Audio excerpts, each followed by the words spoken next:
Hello दोस्तों। तो आप सभी का स्वागत है आपके अपने यूट्यूब चैनल गणित ब्रेन में।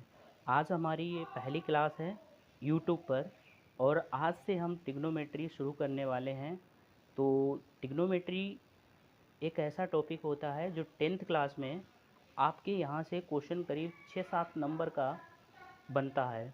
तो ट्रिग्नोमेट्री में आपको अच्छे से समझना है कि ट्रिग्नोमेट्री होता क्या है। ट्रिग्नोमेट्री का इंट्रोडक्शन अगर आपने पढ़ लिया तो आपके जितने भी क्वेश्चन किसी भी बुक से हो या कहीं से किसी भी बुक से हो आपसे ईजिली बनते चले जाएंगे। तो पहले ट्रिग्नोमेट्री को हम अच्छे से समझते हैं कि ट्रिग्नोमेट्री होती क्या है। तो ट्रिग्नोमेट्री का पहले इंट्रोडक्शन के बारे में समझते हैं। तो चलिए हम लोग शुरू करते हैं इंट्रोडक्शन। तो इंट्रोडक्शन में देखते हैं, यानी इंट्रोडक्शन में हमें क्या पढ़ना होता है। ट्रिग्नोमेट्री इंट्रोडक्शन में क्या पढ़ना होता है। इंट्रोडक्शन ट्रिग्नोमेट्री इंट्रोडक्शन में हमको पढ़ना होता है। जैसे अब मैं बात करूं ट्रिग्नोमेट्री आखिर होता क्या है, ट्रिग्नोमेट्री चीज़ क्या है। देखो, ट्रिग्नोमेट्री का मतलब है कि इसमें हम लोग रेशियो से खेलते हैं, रेशियो से। जैसे मान लो सपोज करो ये कोई मतलब घर है, ठीक है, ये कोई घर है और घर से कोई एक लड़का है जो यहाँ से उसके घर को देख रहा है। जैसे ये कोई बड़ा घर है, ये कोई हाउस है, ये हाउस है, इस हाउस को एक बॉय जो है वो यहाँ से देख रहा है। तो ये देख रहा है तो इसकी बिल्कुल नज़र ऐसे पड़ेगी, ऐसे ऐसे ये देखेगा। और इसका जैसे जो हाउस का बॉटम है, बॉटम को अगर हम ऐसे मिला दें तो ये कुछ इस तरीके से बन जाएगा। अब यहाँ से हमको क्या पता होता है, इस टाइप के क्वेश्चंस बनते हैं। अब जैसे इसमें क्या होगा कि अब हमें ये पता करना होगा कि जो यहाँ से कितने क्वेश्चन पूछे जा सकते हैं। इसमें क्वेश्चन बन सकता है कि जो यहाँ से और ये जो हाउस का बॉटम है, यहाँ से मतलब बॉय से और हाउस के बॉटम की डिस्टेंस क्या है। हो सकता है तुम्हें हाउस की ये ऊंचाई पूछ सकता है, हो सकता है आपसे ये पूछ सकता है। इसमें और भी क्वेश्चन बनते हैं। और क्वेश्चन किस प्रकार के बनते हैं, क्वेश्चन इस प्रकार के बनते हैं जैसे कि आपको कोई दे दिया जाएगा, मतलब एक कोई घर है या कोई बिल्डिंग है तो उस पर सीढ़ी लगा के उसकी पुताई की जाती है। तो पुताई करने में जो हम लोग पुताई करते हैं तो उसमें क्या होता है कि जो हम सीढ़ी की लेंथ हमसे पूछ ली जाती है। तो इस टाइप के क्वेश्चंस बनते हैं।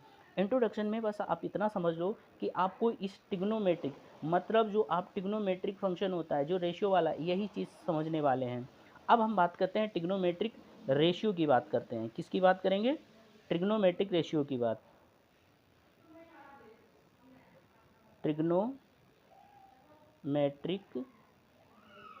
रेशियो की बात करेंगे। किसकी बात करेंगे, ट्रिग्नोमेट्रिक रेशियो की बात करेंगे। तो ट्रिग्नोमेट्रिक रेशियो की अगर हम बात करें तो क्या होता है ट्रिग्नोमेट्रिक रेशियो। तो बेटा यहाँ पे आपको समझना है कि जैसे मान लो कि आपका यही सेम आपको यही अब बनाना है, पूरा ट्रिग्नोमेट्री में यही आपका चलता रहेगा। ये आपको ट्रेंगल अच्छे से याद करना है। ये राइट ट्रेंगल होता है, यहाँ पे 90 डिग्री एंगल बना होता है, ठीक है। ये राइट ट्रेंगल हमेशा होता है। तो यहाँ पे ये 90 डिग्री हो जाएगा, राइट ट्रेंगल हो। ट्रिग्नोमेट्रिक फंक्शन को हम लोग समझते हैं। ट्रिग्नोमेट्रिक फंक्शन क्या होते हैं, जैसे कि ये हमारा ए है पॉइंट कोई, ये पॉइंट हमारा बी है और ये पॉइंट हमारा सी है। तो ये जो वर्टेक्स हैं इनको मैंने कोई नाम दे दिया है, जैसे ए बी सी मैंने नाम दे दिया है। अब ध्यान से ये समझना है कि इनमें किस चीज़ को मतलब इन साइडों को क्या कहा जाता है। इसे हम लोग कहते हैं, ये जो मेरी साइड होती है इसे हम कहते हैं परपेंडिकुलर कहते हैं। क्या कहते हैं, परपेंडिकुलर, परपेंडिकुलर कहते हैं। ये जो साइड होती है इसे हम परपेंडिकुलर कहते हैं। और जो ये मेरी साइड होती है इसे हमें हाइपोटेनियस बोलते हैं। क्या हम लोग बोलते हैं, हाइपोटेनियस, हाइपोटेनियस बोलते हैं, इसे हम हाइपोटेनियस बोलते हैं। और जो बेटा ये मेरी नीचे वाली साइड है इसे हम लोग बेस बोलते हैं। इसे हम क्या बोलते हैं, इसे हम बेस बोलते हैं। और ये हमारा क्या हो गया, ये हमारा बेस हो गया। अब बात करते हैं ट्रिग्नोमेट्रिक फंक्शन की बात करते हैं। तो ट्रिग्नोमेट्रिक फंक्शन में आपको याद रखना है कि अगर मान लो जो एंगल हमारा यहाँ पे जो भी एंगल होगा, जैसे यहाँ पे मेरा एंगल क्या है, मेरा एंगल ए है। तो यहाँ पर आपको याद रखना पड़ेगा कि साइन ए, क्या याद रखना पड़ेगा, साइन ए। तो साइन ए क्या होता है, साइन ए की बात करें तो साइन ए आपने पढ़ा होगा, पहले से पढ़ रखा होगा। अगर नहीं पढ़ा है तो आप अच्छे से देखिएगा तो ये आपका पूरा डाउट क्लियर हो जाएगा। जैसे साइन ए होता है परपेंडिकुलर, परपेंडिकुलर, ये जो परपेंडिकुलर है, परपेंडिकुलर को आप ए बी सी अपॉन में बी सी अपॉन ए सी लिख सकते हैं। ये लिख सकते हैं, मतलब बी सी अपॉन ए सी लिख सकते हैं। परपेंडिकुलर अपॉन बोलो हाइपोटेन्यूस हो जाएगा। अब उसके बाद में हम क्या बोलेंगे, ये परपेंडिकुलर हमारा P हो जाएगा और हाइपोटेनियस हमारा H हो जाएगा। ऐसे ही हमारा इसका रिवर्स अगर देखें तो साइन का रिवर्स होता है कोसेक। क्या होता है, कोशेक ए होता है। तो कोशेक ए का क्या निकलेगा, जस्ट इसको पलट देंगे, जब हम इसको पलट देंगे तो हमारा क्या बनेगा, इसका बनेगा ए सी अपॉन बी सी बनेगा, ए सी अपॉन बी सी बनेगा। अब ये क्या हो जाएगा, ये हो जाएगा हाइपोटेनियस अपॉन परपेंडिकुलर हो जाएगा। अब साइन का हमने निकाल लिया, अब हम बात करते हैं किसकी, कोशेक की, कास की। तो कास हमारा क्या बनेगा, कास ए। अगर हम कास ए का रेशियो निकालते हैं तो हमारा क्या बनेगा, कास ए होता है आपका बेस अपान हाइपोटेनियस होता है। कास क्या होता है, बेस अपान हाइपोटेनियस। इसको भी लिखें, बेस क्या है हमारा ए बी, क्या है बेस ए बी, और हाइपोटेनियस हमारा क्या है ए सी। ये हमारा हाइपोटेनियस ए सी हो गया। तो बेस को हम बी से डिनोट कर लेंगे और हाइपोटेनियस को इसको जो हम एच से डिनोट कर लेंगे। और इसका उल्टा क्या होता है, इसका जो उल्टा होता है, अब बात करते हैं कास का उल्टा। कास का उल्टा होता है कोशेक, कास का उल्टा होता है सेक होता है। कास का उल्टा क्या होता है, सेक होता है बेटा, सेक ए इसे बोलेंगे। कास का अपोजिट क्या होता है, सेक ए होता है। ये सारे फार्मूले आपको धीरे धीरे सब याद हो जाएंगे। फर्स्ट टाइम थोड़ी दिक्कत आती है, फिर धीरे धीरे धीरे धीरे ये सब बिल्कुल आपकी टिप्स पे रट जाएंगे। बस आपको क्या करना है, आप रेगुलर वीडियो देखते रहिए और आपके सारे डाउट क्लियर होते चले जाएंगे। अब मैं बात करता हूँ कॉस जो ए है, ये जो कॉस ए है इसको क्या बोलते हैं, कास ए, इसका जस्ट उल्टा हो जाएगा।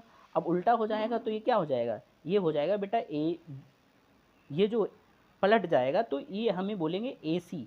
क्या बोलेंगे, ए सी, मतलब ए सी हाइपोटेनियस अपॉन बेस हो जाएगा। तो ए सी बटा ए बी हो जाएगा। क्या हो जाएगा, ए सी अपॉन ए बी हो जाएगा।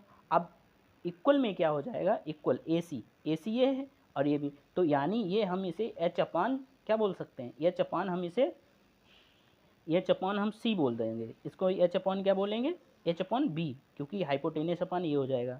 अब बात करते हैं टेन ए की, किसकी बात करते हैं, टेन ए की।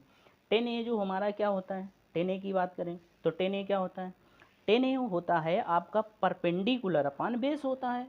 परपेंडिकुलर अपान बेस होता है, परपेंडिकुलर को यहाँ पे दिखाया गया बी सी से, तो बी सी अपॉन क्या हो जाएगा, ए बी हो जाएगा, B C upon A B हो जाएगा, परपेंडिकुलर अपन बेस। तो इसे हम डिनोट करेंगे पी अपान, किससे डिनोट कर देंगे, पी अपान बी से डिनोट कर देंगे। और इसका जस्ट अपोजिट क्या होता है, अगर मैं इसका उल्टा बोलूँ तो इसका उल्टा हो जाएगा कॉट।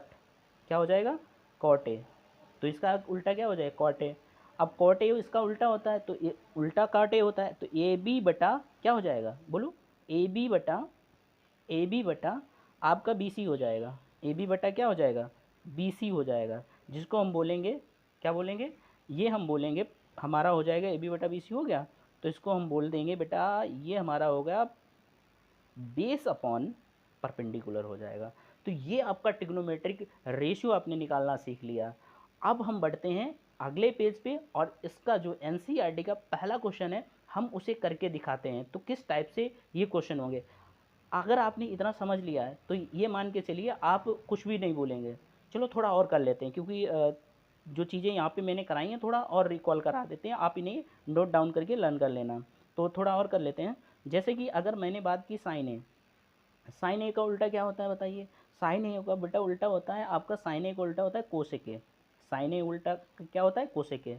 अगर आपको कहीं पे भी, अगर आपको कहीं पे भी sine A into cosec A, sine A into cosec A अगर ये दिया गया हो तो उसका रिजल्ट 1 होता है। क्यों 1 होता है, क्योंकि देखो sine A upon cosec A equal में साइन ए की वैल्यू 1 अपान कोसेक ए होती है।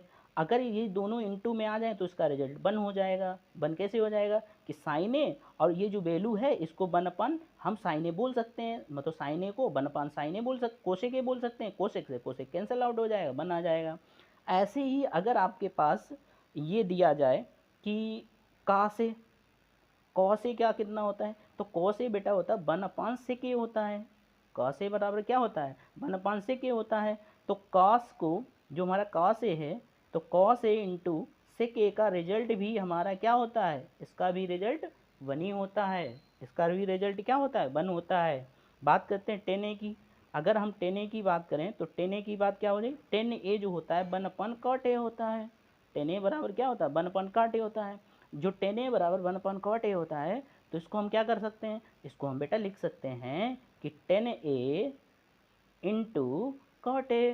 तो 10a इंटू कॉट ए जो हमारा है ये क्या हो जाएगा, इसका भी 1 हो जाएगा। तो इस तरीके से आपको ये रट लेने हैं, इन्हें क्या कर लेना, रट लेना है। ये आपके यूज होने वाले हैं, आगे आगे आपको यूज करने पड़ेंगे। तो इस तरीके से आप इन चीज़ों को रटते चलिए। अब बढ़ते हैं अगले क्वेश्चन पे। तो देखते हैं अगला क्वेश्चन, काफ़ी इंपॉर्टेंट क्वेश्चन है और फिलहाल बोले तो इम्पोर्टेंट नहीं है, पहला क्वेश्चन है तो इसीलिए आपके लिए तो इम्पोर्टेंट है ही, क्योंकि पहला क्वेश्चन आप सीख रहे हो ट्रिग्नोमेट्री का। तो इसमें आपका पहला एग्जांपल ये दिया गया है, give 10a is equal to 3/4 दिया गया है। Find the ratio, find the other trigonometric ratio of the angle A. हमें एंगल ए के अदर ट्रिग्नोमेट्रिक रेशियो निकालने हैं। तो सबसे पहले बेटा आपको क्या करना है, सबसे पहले आप डायग्राम बना लेना ये वाला, ठीक है। जैसे मैं यहाँ पे करा रहा हूँ बिल्कुल आपको पेपर में ऐसे ही करना है। तो अपने डायग्राम बना लिया। अब यहाँ पे देखो ये हमारा क्या है ए, ये हमारा क्या है बी है, ये हमारा क्या है सी है। अब ये जो होता है 90 डिग्री एंगल बना होता है। ये कितना डिग्री होता है, 90 डिग्री एंगल होता है। तो 10 क्या होता है, अभी मैंने पीछे आपको पढ़ाया 10 जो होता है, 10 बेटा याद कर लो 10 होता है 10a, इसको याद कर लो, परपेंडिकुलर अपॉन बेस होता है। 10a क्या होता है, परपेंडिकुलर अपॉन बेस होता है। तो परपेंडिकुलर अपॉन बेस होता है तो इसको आप नोट डाउन कर लीजिए, यानी 10a इक्वल टू 4/3 है आपका, ठीक है। 10a बराबर 4/3 हो गया। अब आप मुझे एक बात बताइए, इसको हम 4 लिख सकते हैं और इसको हम क्या लिख सकते हैं, इसको हम 3 लिख सकते हैं। अब हमें पहले ये साइड निकालनी पड़ेगी। तो पीछे हमने आपको जो पाइथागोरस थ्योरम है वो नहीं बताया, तो मैं यहाँ पे बताता हूँ पाइथागोरस थ्योरम। तो पाइथागोरस जो थ्योरम है उसको समझते हैं। ये थ्योरम हमारी क्या होती है, ध्यान से देखो। ये थ्योरम होती है कि हाइपोटेनियस का स्कोर, हाइपोटेनियस का square equal to perpendicular square plus base square होता है। ये आपका थ्योरम है, ठीक है। आप याद कर सकते हैं इसे, हाइपोटेनियस का square equal to perpendicular square plus base square. जैसे कि हमारा पहला क्वेश्चन है। अब मान लो इसमें हमें क्या करना है, हाइपोटेनियस निकालना है। तो आप कैसे निकालोगे, यही वैल्यू जो है रख देंगे, क्योंकि हमारे पास डाटा जो दिया गया है, अगर हम कहें BC कितना है, जो BC है ये 4 है, ठीक है। और कॉमा करो, AB हमारा कितना है, AB हमारा दिया गया है आपका कितना 3 दिया गया है। तो आपको निकालना क्या, निकालना बेटा आपको AC है, क्या निकालना, AC आपको निकालना है। तो अब हम क्या करेंगे, इसे सॉल्व करेंगे। तो हम यहाँ करेंगे AC का स्क्वायर करेंगे, ठीक है, क्योंकि AC हमारा क्या है, हाइपोटेनियस है AC, तो AC यहाँ रखेंगे। और परपेंडिकुलर हमारा कितना है, BC है, यहाँ BC का स्क्वायर कर देंगे। और बेस हमारा क्या है, बेस हमारा AB, तो हम यहाँ AB का स्क्वायर कर देंगे। अब हम क्या करेंगे, इनकी वैल्यू पुट करेंगे। तो AC square is equal to AB की वैल्यू रखेंगे। AB की बेटा वैल्यू कितनी है, AB की वैल्यू 3 है, सॉरी पहले हम रखेंगे किसकी, BC की वैल्यू। तो BC की वैल्यू कितनी है, 4 है, 4 का स्क्वायर कर दीजिए। और AB की वैल्यू कितनी है, 3, तो 3 का स्क्वायर कर दीजिए। AC square is equal to, ये हमारा 16 हो जाएगा, ये हमारा 9 हो जाएगा। तो AC जो है, AC स्क्वायर बराबर ये आ जाएगा 25 आ जाएगा, कितना आ जाएगा 25। अब AC बराबर 25 जो हमारा आ गया है, तो अगर हम AC की वैल्यू पूछे तो ये कितनी आएगी, ये बेटा 5 आ जाएगी। ये वैल्यू कितनी आ गई, ये वैल्यू 5 आ गई। क्या इतनी बात क्लियर है। अब हम आगे देखते हैं, ध्यान से समझिए। अब हमें AC की वैल्यू पता है तो ये हम 5 रख सकते हैं। उसने बोला आपसे क्वेश्चन पूछा गया अदर ट्रिग्नोमेट्रिक रेशियो बताने हैं, तो 10 आपका दिया था, 10 आपका गिवन है, इसे भी लिख लो। 10 बराबर कितना है, 4/3 है। तो इसका अपोजिट क्या होता है बताइए, इसका उल्टा होता, अभी पीछे आपको पढ़ाएं, इसका उल्टा होता है 10, जब 10a का उल्टा पूछा जाए तो 1/cot a होता है। 10a का अपोजिट क्या होता है, 1/cot a होता है। तो 10a बराबर, अगर हम 10a का उल्टा लिखेंगे तो ये cot a हो जाएगा। और बेटा cot a क्या होता है, cot a होता है आपका बेस अपॉन परपेंडिकुलर होता है। तो बेस अपॉन परपेंडिकुलर होता है, तो इसको रखोगे तो 3/4 हो जाएगा। ऐसे ही आप साइन ए निकाल लीजिए। किसका निकालेंगे? साइन ए का। तो साइन ए अभी हमने पीछे पढ़ाया, साइन ए जो होता है, साइन ए इक्वल टू ये क्या होता है? साइन ए होता है आपका परपेंडिकुलर अपन हाइपोटेनियस होता है, परपेंडिकुलर अपन हाइपोटेनियस होता है, ये आपको याद होना चाहिए। तो परपेंडिकुलर कितना दिया गया? आप बोलो बेटा। परपेंडिकुलर का दिया गया आपका, इसे लिख लो BC/AC लिख लो। तो ये जो दिया गया है ये 4/5 दिया गया है। अब जस्ट इसका उल्टा लिख सकते हैं, इसका उल्टा है कोसेक। तो कोसेक ए की वैल्यू भी उल्टी हो जाएगी, ये 5/5 कितना हो जाएगा? 5 बेटा हो जाएगा 4 हो जाएगा। अब बात करते हैं किसकी? 10 हो गया था। अब मैं बात करूँगा कास ए की। कास ए, तो कास ए क्या होता है? कॉस ए अभी मैंने पीछे आपको पढ़ाया, कॉस ए होता है बेस अपॉन हाइपोटेनियस होता है। क्या होता है? बेस अपॉन हाइपोटेनियस होता है। तो बेस कितना है? 3/5 हो गया। अब इसका जस्ट उल्टा क्या होता है? इसका उल्टा होता है सेके। इसका उल्टा क्या होता है? सेके होता है। तो सेके होता है तो मतलब का से बी ये हो जाएगा, तो इसका जो उल्टा क्या हो जाएगा? सेके हो जाएगा। अब सेके की वैल्यू क्या बनेगी? 5 आपकी बोलो 3 बन जाएगी। ये आपका हो गया आंसर।